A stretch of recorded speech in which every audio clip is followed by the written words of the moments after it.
Bien, muy buenas noches.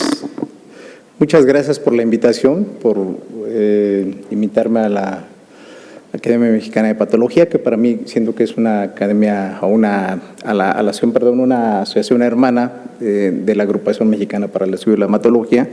Creo que hay muchas cosas afines que nos unen, no solamente desde el punto de vista clínico y, bueno, pues por supuesto desde la parte de laboratorio, en especial a la mesa directiva, a la doctora Escamilla, el honor que me hace de darme este espacio para venir a platicar con ustedes, un tema que, bueno, pues para mí realmente es apasionante y bueno, voy a tratar de transmitir ese gusto, ese agrado, ese conocimiento. Voy a tratar de ir de la A a la Z. Mi reto fundamental es tratar de ser lo más justo en cuanto al tiempo, a fin de que cumplamos con el tiempo y que al final se lleven una experiencia, una inquietud de poder desarrollar algunas cosas novedosas. Si bien es cierto, bueno, me hicieron el honor de invitar un poco la parte de laboratorio. Yo me quise abocar y, bueno, reconozco que parte de mi error más a la fisiología, porque siento que la parte de laboratorio, si no conocemos la fisiología, es muy difícil la interpretación. Básicamente es bases fisiológicas, pero no me queda la menor duda que una vez al final de esto les va a quedar muy claro cómo se pueden interpretar las pruebas en cuanto al estado de arte de las pruebas de hemostasia, que también es vastísimo un tema en este sentido. Puntos fundamentales que me voy a ir dejando como que algunos mensajes que considero que son importantes. El sistema de la hemostasia es un sistema de defensa, es un sistema que nos mantiene la sangre en estado líquido. Normalmente esto, gracias al sistema de hemostasia primaria, endotelio y plaquetas, lo mantiene. Al sistema de hemostasia secundaria, factores de coagulación, factor tisular como el gran protagonista de la hemostasia, de la coagulación. Y evidentemente tenemos el sistema de regulación antitrombótica, o que tradicionalmente llamado sistema de anticoagulación natural, que mantiene la sangre en estado líquido y que en condiciones fisiológicas un individuo no tiene hemorragias y no tiene eventos trombóticos, gracias a que precisamente nuestro sistema de la hemostasia trabaja de manera equilibrada, y esto voy a estar constantemente reiterándolo, en el hecho de que trabaja de manera sincrónica y de manera equilibrada. La hemostasia es el sistema global. Tenemos que dividir que tenemos hemostasia primaria y hemostasia secundaria.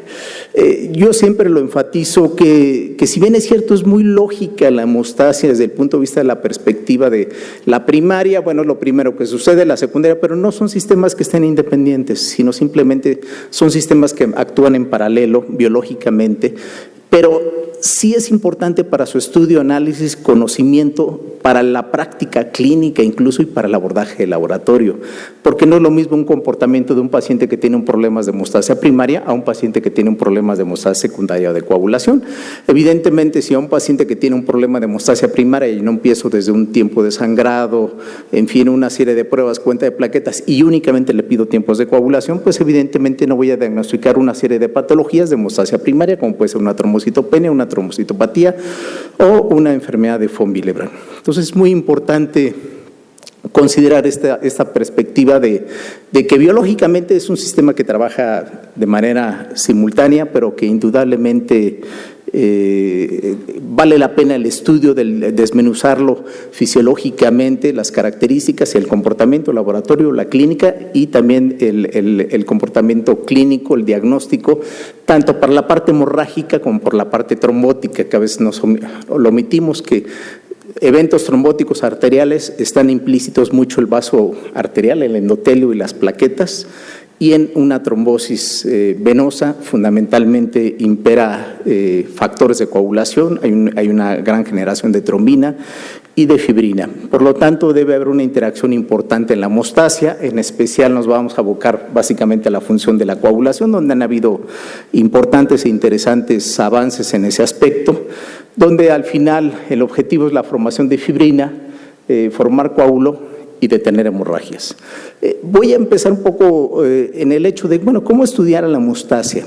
Creo que es más que claro, y esto tanto el abordaje de laboratorio como el abordaje de los que somos clínicos, que la clínica es el fundamento para poder hacer el abordaje. Ahí es donde nos da el patrón de comportamiento que tiene un paciente, cómo se comporta clínicamente, qué antecedentes, si tiene historia familiar, muy importante, si no la tiene también es igualmente importante, porque puede hablar de un padecimiento adquirido y no necesariamente quiere decir que no tenga también algo hereditario. Algo muy importante que nos permite evaluar la hemostasia in vivo son los eventos quirúrgicos menores o mayores, porque alguien que tuvo una intervención quirúrgica donde no le sucedió absolutamente nada es la mejor manera de evidenciar cómo trabaja la hemostasia. Transfusiones previas, en el caso de las mujeres, antecedentes ginecológicos y obstétricos, el estado de las menstruaciones es muy importante y evidentemente llegaríamos cómo han sido tratados los pacientes, las pruebas de escrutinio y las pruebas específicas de laboratorio. Para esto, pues tenemos toda una gama de manifestaciones clínicas que ustedes pueden evaluar aquí, desde un paciente que tiene hematomas, una paciente que tiene equimosis, que hablamos de púrpura, un paciente con problemas de coagulación, un paciente con problemas de hemostasia primaria, una paciente con púrpura que tiene un problema de hemostasia primaria, un paciente que tiene hematoma, un problema de coagulación o de hemostasia secundaria. Entonces, la clínica es muy importante porque nos va dando la pauta en esa perspectiva. Este es un pacientito que tiene posquirúrgico, tiene aquí lo vemos, está sangrando, además de tener petequias, tiene una hemorragia que nosotros le llamamos sangrado en capa, ¿no? O en un sitio de herida quirúrgica, en un sitio de un catéter o de una venopunción, que habla de un estado fibrinolítico. Y esto, pues evidentemente implica hacerles pruebas de fibrinólisis para poder determinar el diagnóstico y poderle muchas veces salvar la vida al paciente. Pero la clínica es lo que nos va a dar la pauta para saber el comportamiento de estos pacientes. Igualmente, si yo no evalúo al paciente que tiene epistaxis recurrentes, hemorragias de tubo digestivo y cuando a lo mejor el paciente tiene una telangiectasia hemorrágica, como podemos ver aquí algunas telangiectasias, el laboratorio puede ser normal. Aquí la clínica es importante, el clínico se tiene que anteponer a eso. Aquí vemos muy evidentes, evidentemente, y así los vemos los pacientes, muchas veces el comportamiento clínico que tienen la telangiectasia hemorrágica, tanto adquirida como la hereditaria o también llamada enfermedad de Osler-Weber-Rendur, es muy importante. Pacientes que pueden llegar a tener hematomas en un varón, en un joven, pues la primera posibilidad puede parecer hemofilia en un caso. Es una paciente que después de una aspirada de médula ósea hace un impresionante hematoma, originalmente diagnosticada como una trombocitopenia inmune primaria, pero bueno, una paciente con 50,000 plaquetas que tenga este comportamiento, dice, pues no es normal. Y al final resultó que era una paciente con una hepatopatía, una trombocitopenia secundaria a una hepatitis C, y evidentemente tenía toda una serie de alteraciones, como se ve aquí, en las pruebas de hemostasia, tenía pruebas de coagulación como en el estado de fibrinólisis. Un paciente que tiene un gran hematoma es un paciente con hemofilia, con inhibidor de alta respuesta, es un paciente igualmente con un hematoma. Entonces son manifestaciones que nos permite ver que el comportamiento clínico nos dan la pauta hacia dónde dirigirnos. La púrpura pues es un trastorno de hemostasia primaria, puede ser una púrpura vascular, como en este caso una púrpura de Henoch-Schönlein, o puede ser una trombocitopenia inmune primaria, o puede ser una trombocitopatía. Y es muy importante tener a veces el criterio clínico para saber hacia dónde voy a virar y hacia dónde voy a hacer toda mi batería de estudios. Es muy importante, esto lo pongo porque creo que muchas veces lo dejamos de lado en paralelo en el caso de las menstruaciones. Incluso los británicos ya hicieron esta escala para mostrarle a la mujer de una manera muy respetuosa cómo son sus menstruaciones, identificar si alguien tiene, porque ellos tienen un problema de enfermedad de von Willebrand. Las mujeres en estado fértil, se sabe que entre el 25 y 28% de población caucásica, como causa de hemorragia transvaginal, es una enfermedad de von Willebrand. Y creo que nosotros nunca lo pensamos, siempre atribuimos a un diagnóstico ginecológico u hormonal y muchas veces omitimos que puede estar de trasfondo en ese sentido. No nos vayamos más lejos también en el sentido de las trombosis, que muchas veces pedimos toda una serie de batería de estudios, los clínicos, porque hemos leído, hemos escuchado y que a todos pídeles estas, cuando hay una secuencia incluso en el estudio de las pruebas de laboratorio para un paciente que tiene trombosis, ya sea trombosis arteriales o trombosis venosa. Es muy importante también el abordaje clínico, identificarlo. A lo mejor es muy valioso en un momento determinado saber si tiene o no trombosis. Unos dímeros D me pueden ayudar muy importantemente eso, además de los criterios clínicos de Wells, si tiene una trombosis venosa profunda, si tiene una tromboembolia pulmonar. Y con esto ya puedo yo empezar a iniciar totalmente el tratamiento. Entonces es muy importante el abordaje clínico.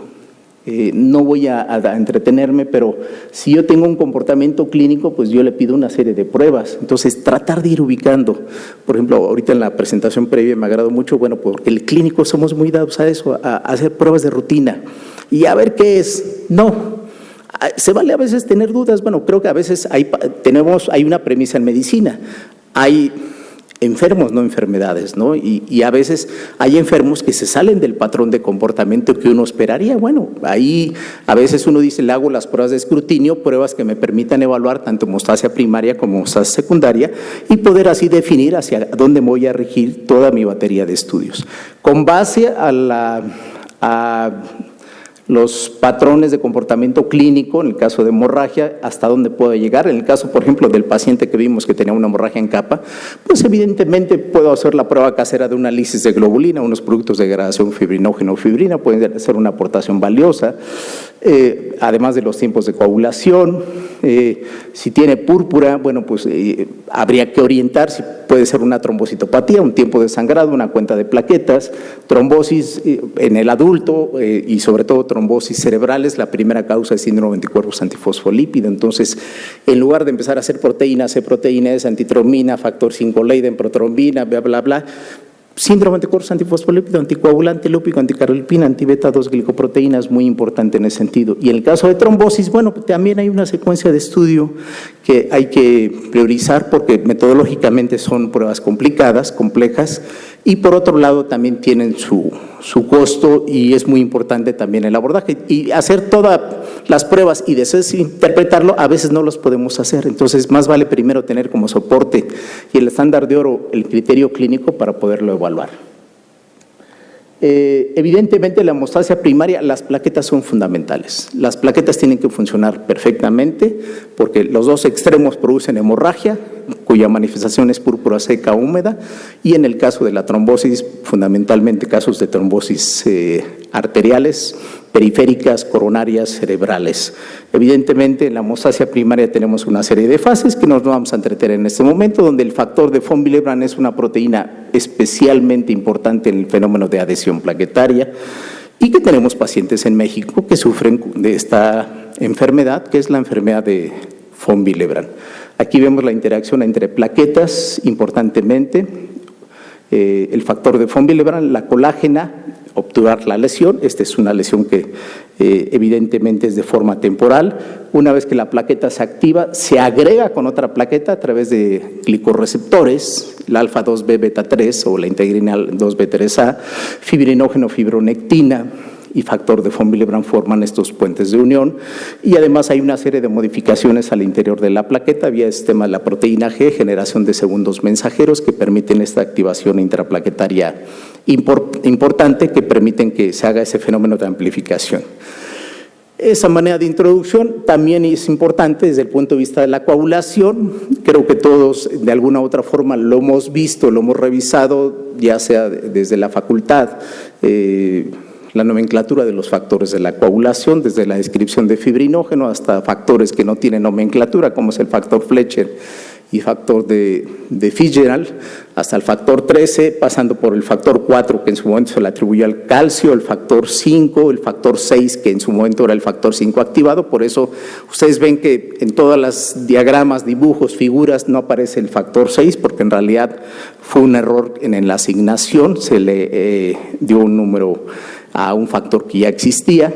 Y esta tabla es importante, yo siempre me gusta colocarla porque es importante conocer la vida media de los factores de la coagulación. Porque esto, independientemente que yo puedo conocer la vida media, donde están codificados, sobre todo para conocer, por ejemplo, si yo tengo un paciente con hemofilia, ¿cada cuándo lo voy a transfundir? Un paciente que tiene deficiencia de factor 8, un paciente que tiene deficiencia de factor 9, ¿cada cuándo lo va a transfundir? Es muy importante en este aspecto, que se va duplicando la vida media del factor. y por otro lado, uno de los factores que tiene la vida media más corta es el factor 7. Entonces, si tengo un pacientito con una deficiencia de factor 7 y que tengo factor 7 recombinante, sabemos que su vida media es muy corta. Entonces, también esto es importante determinarlo. Pacientes que pueden tener hipofibrinogenemia, disfibrinogenemias y yo transfundo a este paciente, también hay que conocer la vida media, no necesariamente el que yo continuamente le esté transfundiendo implica que va a dejar de sangrar. Yo le doy el soporte de fibrinógeno, pero a lo mejor tiene otras alteraciones adicionales al fibrinógeno, ya sea una hipo o disfibrinogenemia. Creo que esto es importante. Algo también importante de señalar que la mayoría de los factores de la coagulación tienen síntesis hepática, por eso sabemos que un paciente con una hepatopatía es un trastorno muy grave, muy severo, tiene un comportamiento hemorrágico muy intenso, excepción hecha por supuesto del factor 8 que tiene síntesis endotelial y el factor de von Willebrand, aunque fundamentalmente en sinusoides hepáticos.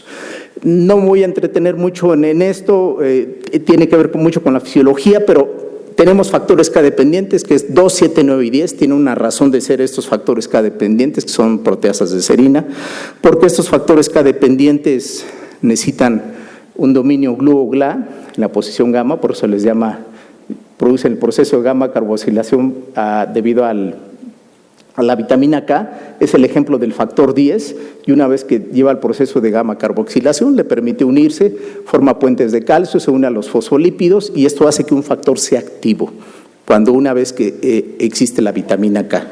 El poner vitamina K en un paciente no va a hacer que el hígado sintetice factores, porque el problema no es que, y se ha hecho un mito, ¿no? Le pongo vitamina K y el hígado va a empezar a funcionar, a producir factores. No, simplemente puede haber una disfunción porque no existe vitamina K para que se lleve a cabo este efecto.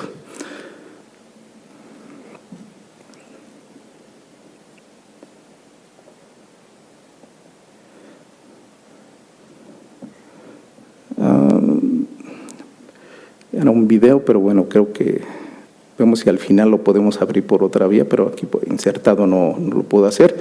Bueno, entremos de lleno a los modelos que hay de la activación de la coagulación hasta llegar al estado de arte que guarda actualmente la coagulación.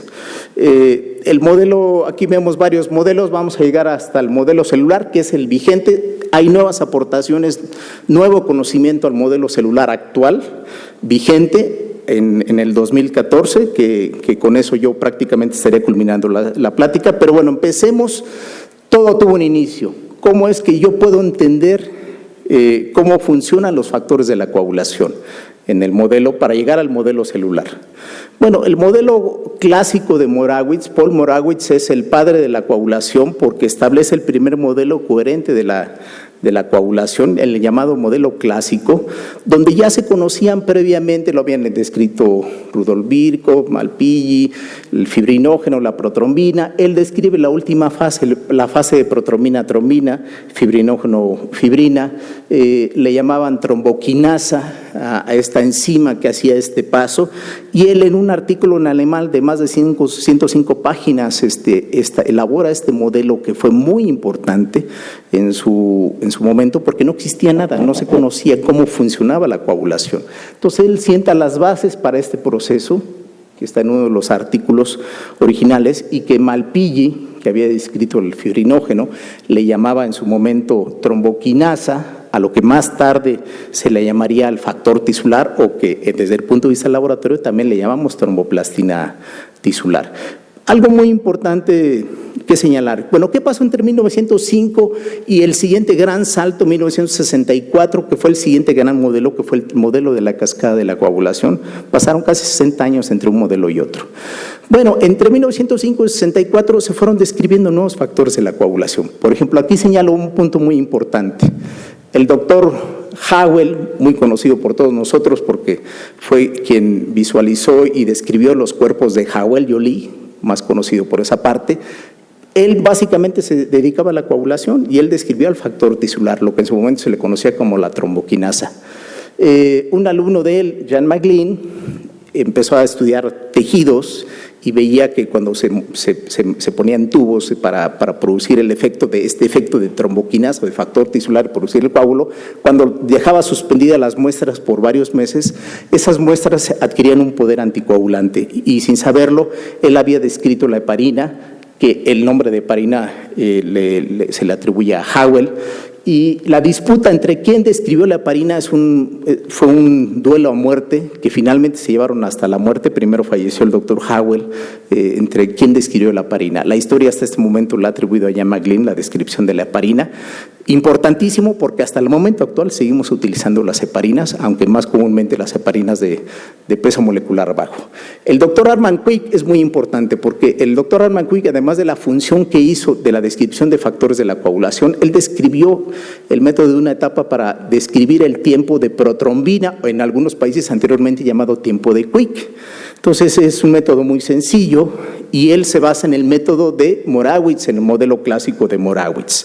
Él describe lo que normalmente hacemos para hacer la prueba de tiempo de protrombina y él trata de reproducir in vitro lo que es el modelo clásico de Morawitz, y eso estamos hablando de 1935. En 1937 Patek y Taylor describen la presencia de una globulina que producía las hemorragias en una enfermedad muy añeja, muy antigua, como es la hemofilia. Aquí vemos cómo fue descrito el factor 5 por el doctor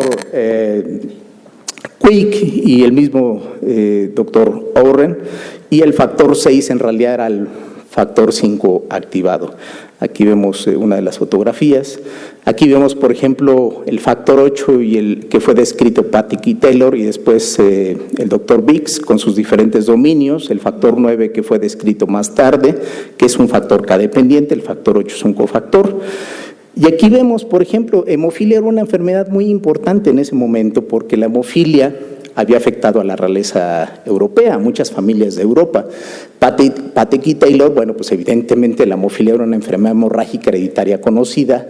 Los restos de la familia Romanov, el zar Nicolás II se casa con una de las nietas de la reina Victoria de Inglaterra, tienen un hijo con hemofilia, aquí lo ven, Alexis. No se sabía qué tipo de hemofilia tenían. Recientemente, en un artículo publicado en la revista Science, los rusos exhumaron, recuerden que recientemente, los restos de toda la familia Romanov, y en un artículo después, basado en el artículo que publica la revista Science de los rusos, la revista Hemofilia, dice: la enfermedad real de la hemofilia OB es un misterio finalmente resuelto. En realidad, la realeza, ¿qué tipo de hemofilia tenía? Y con base a los estudios de genética, resulta que eran hemofilia B. No eran hemofilia A, eran hemofilia B. Es muy difícil a veces identificarlo clínicamente, aunque sabemos que el paciente con hemofilia B tiene un comportamiento diferente. El doctor Brinkhaus ya propiamente logra aislar al factor 8 como tal. Ahí vemos al doctor Brinkhaus en el 39, después Patek y Taylor. Un argentino, el doctor Pavlovsky, intuyó que había dos tipos de hemofilia en su momento. Todo el mundo decía, bueno, pues tiene una enfermedad hemorrágica ya determinada, que es conocida como hemofilia.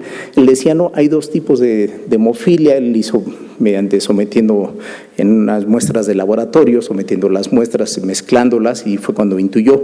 Pero él no describió el factor 9, simplemente intuyó que había dos tipos de hemofilia. Esto se lo tenemos que atribuir a Rosemary Biggs de Inglaterra, la Universidad de Oxford. Se le denomina la doctora Rosemary Biggs, le denomina la enfermedad de Christmas porque el niño que tenía este trastorno era Stephen Christmas. Aquí lo vemos, es el nombre del niño, que lleva el nombre de Stephen Christmas.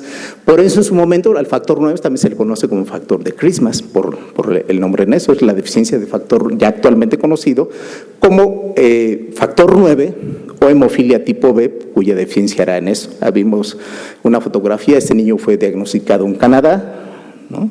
El doctor Pom, bueno, pues es muy importante en el transcurso de la historia porque desde el punto de vista de banco de sangre logró aislar a la fracción 1 de la actividad antihemofílica, y sabemos que es muy importante para todos los procesos que se llevan para el aislamiento de proteínas, fibrinógeno y factores de la coagulación. El doctor Radnov, que aquí lo vemos, identifica a un individuo que tenía una trombosis venosa profunda, la deficiencia de factor 12. El individuo se llamaba Hagemann, por eso al factor 12 se le conoce como factor de Hagemann, porque este ferrocarrilero, que a la postre moriría de una tromboembolia pulmonar, tuvo esta deficiencia del factor 12.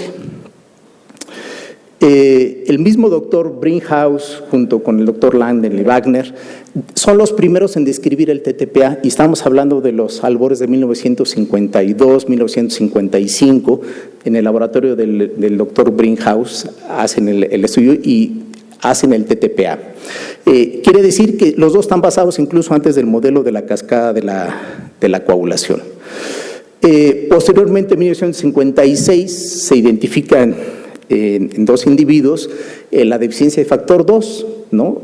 Aquí vemos a la señorita Prawer y a Stuart, por eso al factor 10 se le conoce como factor de Stuart-Prawer, porque ellos son los que dan origen a estos nombres. En 1953, el doctor Wright describe al factor 11, ahí vemos la fotografía del doctor Wright. El mérito muy importante desde el punto de vista laboratorio del TP y TTPA, que lo seguimos utilizando actualmente y que nos da información muy valiosa, a pesar de que surjan nuevos métodos del estudio de coagulación, es el mérito de ellos, ¿no? De estos dos autores que vemos ahí cada uno. El mérito del doctor Wright, que lo acabamos de ver en la fotografía, era un lío los factores de coagulación. El factor Hageman, Christmas, Stuart-Prawer, decide reunir un grupo de expertos, la crema innata de la coagulación en Roma. En 1900, ahí está la fotografía, vemos a Orren, vemos al doctor Quick, a Astrup, que se dedicaba a fibrinolisis, al doctor Soulier, junto con el doctor Jean Bernat, describieron el síndrome Bernat-Soulier. En fin, se reunieron en Roma para darle nomenclatura a los factores de la coagulación. Y es cuando se decide que los números de los factores de coagulación sean números romanos. Entonces, desde entonces, los factores de la coagulación son números romanos, como aquí lo hemos visto previamente. En 1963, después de esta reunión, el último factor que tuvo nomenclatura es el factor 13, el factor estabilizante de la fibrina. Dos factores ya no adquirieron nomenclatura. Aquí vemos la familia Fletcher, que es la deficiencia de precalicreína, y Alan Fitzgerald, que dio origen a la deficiencia del sinógeno de alto peso molecular. Quiere decir que en los 60 años que transcurrió entre un modelo y otro, se inscribieron todos los factores de coagulación. Ya no era suficiente el modelo clásico, entonces surge el siguiente gran modelo, que es el modelo de la cascada de la coagulación. Como lo vemos ahí, modelo importantísimo hasta el momento actual desde el punto de vista del laboratorio. Entonces, la cascada de la coagulación surge en 1964 por dos grupos independientes, el doctor Davy y el doctor Radnoff, angloamericanos, y en 1964 también el doctor Macfarlane del grupo británico describen el artículo original. Aquí vemos descrito por el doctor Radnoff, que había descrito también el factor 12 de la coagulación, el artículo original. Él describe lo que le llaman waterfall, caída de agua, una cascada, como tal una cascada de la coagulación, donde un factor en el artículo original describen, y ustedes lo ven como todavía no estaba muy metido en la mente de todos, la nomenclatura de los factores de la coagulación todavía venía con nombres, factor de Hageman y entre paréntesis el factor 12, el antecedente tromboplasínico del plasma, que es el factor 11, en una secuencia de caída, simógeno encima, convergen en factor 10 continúan cayendo hasta que finalmente se mezcla con el modelo de la clásico, protrombina, trombina y finalmente fibrinógeno, fibrina. Este es el modelo de la teoría de la cascada de la coagulación, vía intrínseca, vía extrínseca, una vía común, donde es una Y con un palito más grande, 12, 11, 9, 8, 10, 5, protrombina, trombina, fibrinógeno, fibrina, y por otro lado la vía extrínseca, factor tisular, factor 7 y la vía común. Este es el modelo de la cascada de la coagulación, muy importante, descrito por Macfarlane, por Radnoff y por Davy.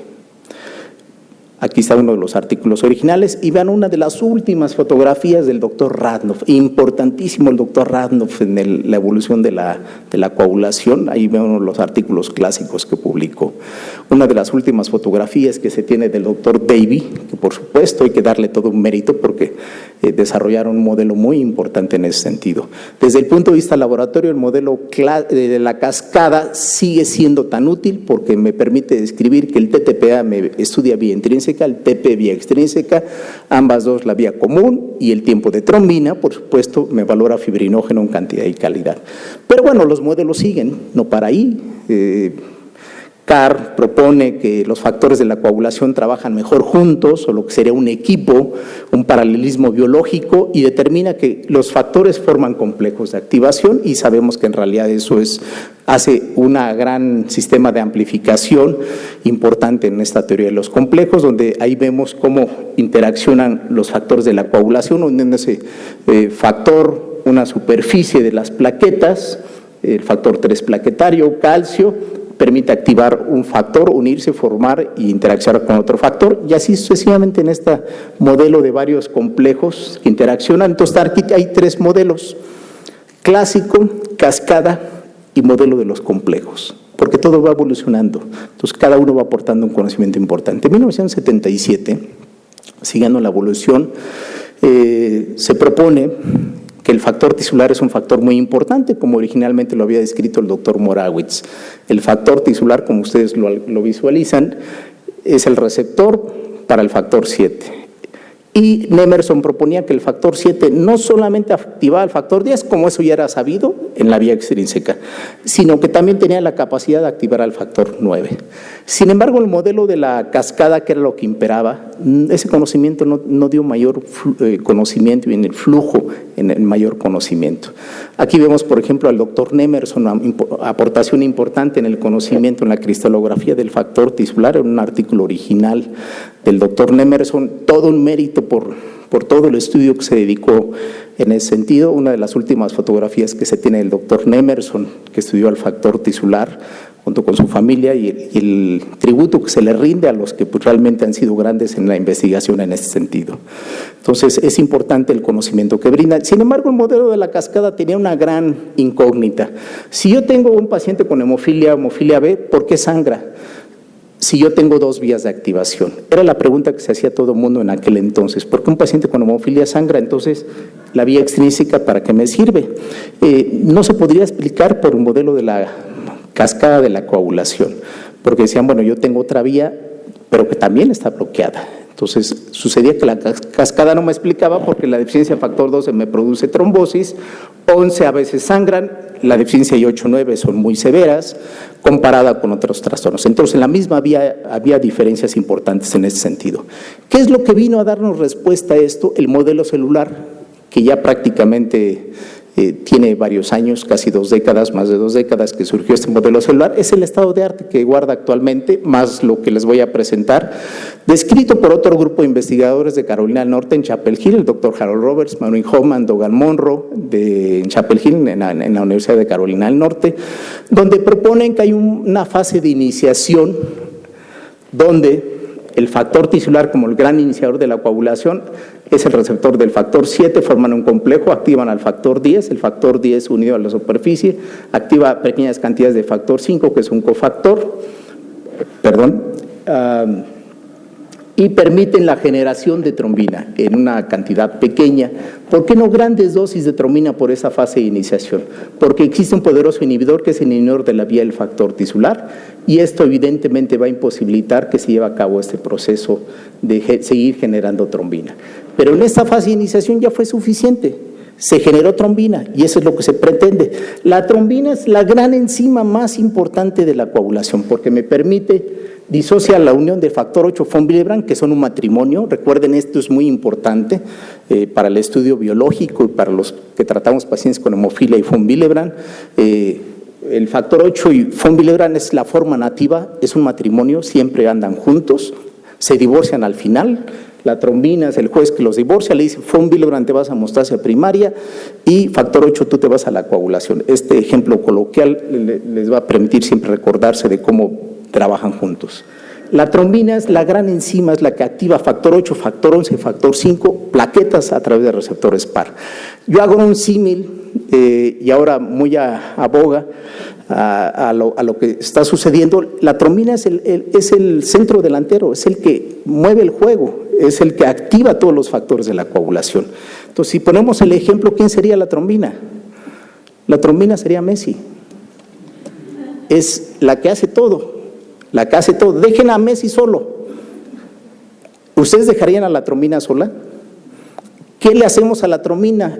El organismo, ¿qué le pone a la trombina? Inhibidores. ¿Ustedes qué le ponen a Messi? ¿Cuántas defensas tiene ahí? La trombina pasa lo mismo. A la trombina hay que ponerle la antitrombina, al cofactor 2 de la prina, proteasas de nexina, hay que bloquearla. Por eso están los inhibidores. Y es la gran enzima en ese sentido, la trombina, en ese aspecto. Es muy importante, esto es muy coloquial, pero creo que les va a permitir saber cómo el conocimiento de la trombina es muy importante en este aspecto. Viene la siguiente fase. Ya la amplificación la generó la trombina, es el que amplifica, el que mueve el juego, el que reparte la pelota para todos lados, tiene factores activados. Una vez que está el fenómeno de amplificación, viene la última fase, la fase de propagación, donde el factor 11, que viene en la activación previa de la trombina, genera más factor 9, el factor 9 se une al factor 8 que viene en la activación previa, junto con fosfolípidos plaquetarios, es el polvo plaquetario que se le llama, va a activar a factor 10, el factor 10 se une al factor 5 que viene en la activación previa, y ahora sí van a generar grandes dosis de trombina, es decir, muchos delanteros para realmente poder formar este coágulo firme y sólido de fibrina. Ese es el estado de arte que guarda actualmente la coagulación desde el punto de vista biológico, que lo que pretendemos es estudiar qué sucede en vivo con respecto a la coagulación. Es decir, protrombina, trombina, fibrinógeno, fibrina. Este modelo celular intuye todos los modelos. No es porque decíamos el clásico ya no sirve, la cascada no sirve, no, todo fue un conocimiento muy importante. Sin la cascada no se hubiera llegado a este conocimiento. Entonces, es evidente que ahora podemos explicarnos por qué un paciente con hemofilia sangra. Y la respuesta es muy sencilla, a los conocimientos, la había propuesto Emerson, porque hay un poderoso inhibidor de la vía del factor tisular que bloquea el factor 10. Entonces, no le queda otro al paciente con hemofilia. Por aquí coagula o por aquí coagula, de acuerdo al modelo de la cascada, porque la otra vía está bloqueada por el inhibidor de la vía del factor tisular.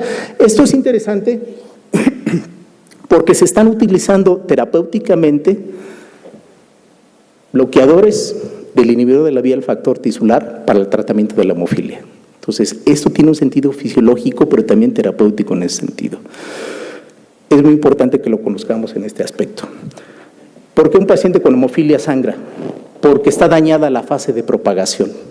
Es tan sencillo, de acuerdo al modelo celular. ¿Por qué un paciente con hemofilia sangra? Porque sea hemofilia B, la fase de propagación no se generan grandes dosis de trombina, se genera un coágulo muy feo, muy friable, que inmediatamente se rompe y el paciente está sangrando. Entonces, este modelo sí me permite explicar por qué un paciente con hemofilia sangra, porque está dañada la fase de propagación y no se genera suficiente cantidad de trombina. Viene la formación del coágulo, la fibrina. No me voy a entretener en esto, es muy interesante la estructura y la fibrinoformación en ese sentido. Este es un artículo reciente donde evidentemente entre más trombina y factor 13 es activado por trombina, la unión covalente es mucho más intensa, más firme, más sólida. Entonces aquí hay un juego que la trombina es muy importante, factor 8 es importante para la activación y el factor 13 es importante para la activación y formar esta red de fibrina importantísimo. Este mecanismo de activación lo hemos publicado en diferentes artículos de revisión porque es muy interesante y cuando uno lo lee va perdiéndole el miedo y va entendiendo y comprendiendo que no es tan complicado como a veces se nos muestra en varios artículos. Lo complicado viene a ser lo que viene después de esto, los NETs. ¿Qué son los NETs o las microvesículas? Son traps, son como vesículas extracelulares de los neutrófilos. Este es un artículo reciente del 2014 donde habla de los NETs y el papel que tienen estos NETs en la trombosis, en la hemostasia, en la fisiología, y se basa que estos NETs o estas vesículas que expulsan los neutrófilos se tienen que unir a diferentes células, al endotelio, a los cuerpos de huevo el paladar. Entonces, estos NETs que originalmente se empezaron a estudiar porque se veían que los neutrófilos los expulsaban cuando había alguna infección, y bueno, pues ahora se ha visto que tienen un papel muy importante en la fisiología de la hemostasia, porque se sabe que pueden generar trombosis y que no se estudian. O no se habían descrito en este sentido. Entonces, ha sido recientemente publicado los NETs en torno a la fisiología, no solamente en una etiopatogenia, en la fisiología de la hemostasia. Entonces, ¿cuáles son los nuevos jugadores de la hemostasia y la trombosis? Igualmente en un artículo reciente, pues aquí habla de varios jugadores, simplemente habla de los NETs, habla de las microvesículas, liberadas por los monocitos, los NETs liberados por los neutrófilos, y también por las plaquetas. Las plaquetas también tienen un rol muy importante, lo sabemos no recientemente, también igualmente un artículo reciente de las plaquetas, y el rol que tiene la inflamación, el rol que tiene la infección, el rol que tiene la activación es muy importante, y las micropartículas que libera la plaqueta tiene un gran contenido de sustancias que pueden favorecer crecimiento tumoral, reparación de heridas, en fin. Entonces, el rol de plaquetas también es muy importante. Este es un artículo reciente también donde dice, factor tisular, to be or not to be. ¿Está o no el factor tisular en las plaquetas? Porque siempre decíamos, el factor tisular únicamente está en monocitos y en el endotelio. No, también se ha visto que famoso factor tisular, que se expulsa de las microvesículas de los monocitos, donde el factor tisular viene unido con la fosfatidilcerina y evidentemente se va a unir a través de receptores de unión que tiene la plaqueta, como puede ser la P-selectina, puede favorecer, y el PSGL1 unirse y favorecer fenómenos de trombosis. Quiere decir que entonces hay que estudiar las micropartículas y las microvesículas en salud y en enfermedad para poder estudiar este aspecto. Es algo nuevo, quiere decir que en el modelo vigente, que es el modelo clásico, quiere decir que estas microvesículas, estos NETs, son como, yo los vería así, y he escuchado que alguien hace el símil, como granadas que mandan los neutrófilos o los monocitos a los sitios de lesión o inflamación. Son granadas que se utilizan en la guerra, se envían, pero estas micropartículas están forradas, entre otras cosas, de gran cantidad de factor tisular, que puede favorecer, por un lado, mayor generación de trombina y por lo tanto de fibrina, y también, por otro lado, fenómenos trombóticos en este aspecto. Entonces, muy importante el conocimiento que existe actualmente del modelo de activación, modelo celular, más los nuevos protagonistas que están teniendo en el modelo biológico de la hemostasia y de la coagulación, como son los NETs, como son las micropartículas, las plaquetas, los neutrófilos, los monocitos, porque el modelo celular, originalmente Harold Roberts, Maureen Holman y Dogan Monroe lo estudiaron sobre monocitos, también lo tiene la célula endotelial, también lo tienen las plaquetas, y sabemos que también los NETs los tienen los neutrófilos. Así que las microvesículas en las plaquetas, derivados de las plaquetas, son muy importantes en la comunicación intercelular.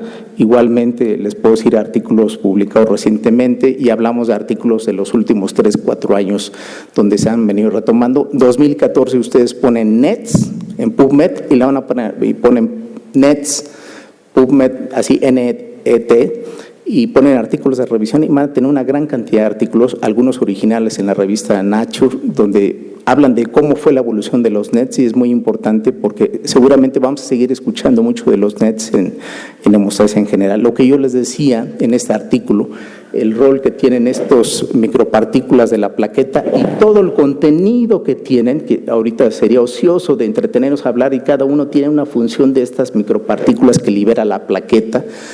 Y que bueno, pues todavía viene mucha atención en esto en relación a lo que hay que estudiar en la fisiología. La generación de trombina, evidentemente los NETs van a generar mayor trombina, entre más trombina es más firme, más sólido el coágulo. Hay nuevas pruebas de laboratorio o renovadas pruebas, por ejemplo, una es la trombinografía, porque las pruebas de coagulación tradicionales TP, TTPA y TT me miden en qué momento se empieza a generar los pequeños coágulos de fibrina. Se detiene el equipo, o sea, por método manual también, y en ese momento yo identifico cuántos segundos me tardó en formarse este coágulo, pero únicamente me miden esta pequeña generación de trombina en la fase de iniciación. Quiere decir que los tiempos de coagulación no me miden verdaderamente qué tanta trombina se formó, no me miden la generación de trombina. Por eso ha surgido otros métodos como es el método de la generación de trombina, la trombinografía, el ROTEC o el ROTEM, los equipos de tromboelastografía, que surgieron hace varias décadas, pero se ha retomado porque son las pruebas globales, porque en realidad muchos están proponiendo que las pruebas globales sean el plus de las pruebas de coagulación, porque nos permitirían valorar globalmente las pruebas y no únicamente los tiempos de coagulación, que a mi modo de ver los tiempos de coagulación van a seguir pasando décadas porque han surgido décadas y siguen aportando información muy valiosa en ese aspecto. Las nuevas pruebas van a llegar para hacer sinergia con las pruebas tradicionales que tenemos, pero no porque surjan nuevas pruebas quiere decir que quedan a un lado las pruebas tradicionales de coagulación. Habíamos hablado de este equilibrio dinámico que tiene que seguir existiendo en caso de que haya una regulación alterada por deficiencia de inhibidores, puede haber trombosis, o deficiencia de factores, puede haber hemorragias, por otro lado, igual en estados hiperfibrinolíticos o hipofibrinolíticos, por otro lado también es importante. Entonces puede ser por un lado trombosis o por otro lado hemorragia, que es algo que es muy importante identificar. Termino con esto.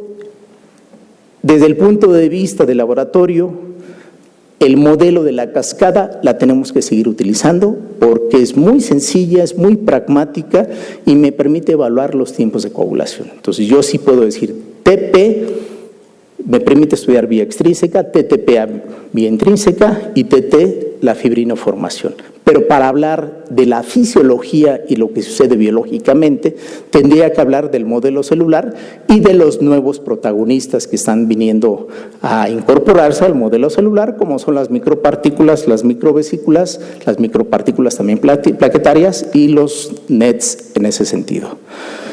Muchas gracias por su atención. Espero que esto despierte un poco la curiosidad, el interés de un área que pues a mí se me hace muy apasionante porque tiene que ver con muchas especialidades, no necesariamente porque sea hematología, sino ustedes ven que estas patologías son afines a muchas especialidades. Patología clínica, sin menor duda, tiene un campo muy importante en el estudio del paciente desde el punto de vista de coagulación, o simplemente todo el mundo se acostumbra a hacer rutina de los tiempos de coagulación como pruebas preoperatorias y a veces evaluar si realmente es necesario hacerle a todos los pacientes todos los tiempos de coagulación como pruebas preoperatorias. Es son de los controversias que existen actualmente con respecto a las pruebas de coagulación. Al final, yo únicamente un mensaje a la asociación y en especial a la mesa directiva. El Comité de Trombosis y Hemostasia, ya somos una asociación civil dependiente de la Agrupación Mexicana para el Estudio de la Hematología, en conjunto con la Sociedad Internacional de Trombosis y Hemostasia, el ICTH, convocaron para que el día 13 de octubre en el mundo se establezca como el Día Mundial de Lucha contra la Trombosis. Vamos a hacer una serie de eventos el día 13 de octubre, que es lunes. No es un buen día, pero bueno, pues al final es el día que coincide. Queremos hacer la invitación para que diferentes sociedades trabajemos juntas. Hago la invitación abierta, independientemente que a través de su presidente, la doctora Escamilla, yo le hago llegar la carta de trabajar en conjunto en algunas sesiones, en algunas pláticas en este Día Internacional de la Trombosis, 13 y 14 de octubre. Muchas gracias y buenas noches.